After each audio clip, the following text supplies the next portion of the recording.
முருகனுக்கு அரோகரா. என் அன்பு குழந்தையே, உன் துணையுடன் நீ சேரும் நேரம் வந்தால் மட்டுமே இப்பதிவை உன்னால் கேட்க முடியும். நீ இப்பொழுது உன்னுடைய வாழ்க்கையில் நிலை குலைந்து தன்னந்தனிமையில் நிற்கின்றாய். உன் துணையை பிரிந்து தவித்துக் கொண்டும் வருகின்றாய். நீ விரும்பியவர், நீ நேசித்தவர் உன் அன்பை புரிந்து கொள்ளாமல் இருக்கின்றார் அல்லவா? கவலைப்படாதே பிள்ளையே, உன் அன்பை நான் அவர்களுக்கு புரிய வைக்கின்றேன். எந்த உறவாக இருந்தாலும் நீ உண்மையான பாசம் வைத்து விடுகின்றாய். ஆனால் அதே பாசம் மற்றவர்களிடம் கிடைக்க வேண்டும் என்று நீ நினைக்கின்றாய் பிள்ளையே. அதில் ஒன்றும் தவறு இல்லை.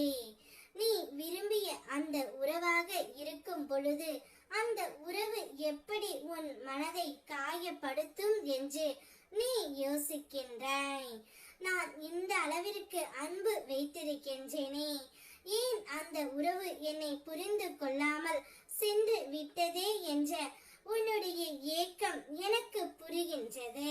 துணையின் வீட்டிற்கு சென்று உன்னுடைய அருமையை எடுத்து உரைத்து உன் துணையுடன் உன்னை நான் சேர்த்து வைப்பேன் தங்கமே.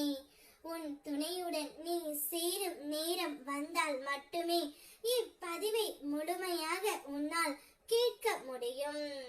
அப்படி நீ கேட்டுவிட்டால் எங்கு இருந்தாலும் உன்னுடைய துணை உன்னை தேடி வந்து விடுவார்.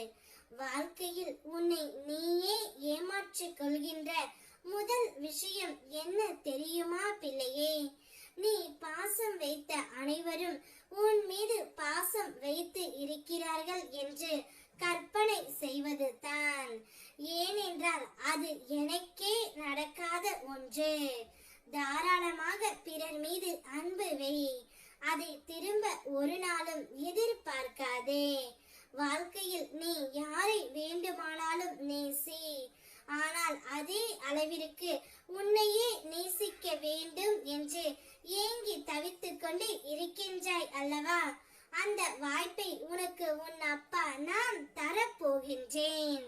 நீ மகிழ்ச்சியாக இருக்கக்கூடிய காலகட்டம் இது. நீ நேசிப்பவர்கள் யாராக இருந்தாலும் உன்னுடைய உண்மையான அன்பை நான் அவர்களுக்கு புரிய வைப்பேன். உன்னுடைய அன்பின் ஆழத்தை நான் அவர்களுக்கு எடுத்து உரைக்க போகின்றேன். உன்னை தேடி அவர்களையே தேடி ஓடி வர செய்ய போகின்றேன். உன்னுடைய துணை மனம் மாறி உன்னிடம் வந்து விடுவார். அவருடன் உன்னுடைய வாழ்க்கையை தைரியமாகவும் சந்தோஷமாகவும் நீ தொடங்கு. வெற்றிவேல் முருகனுக்கு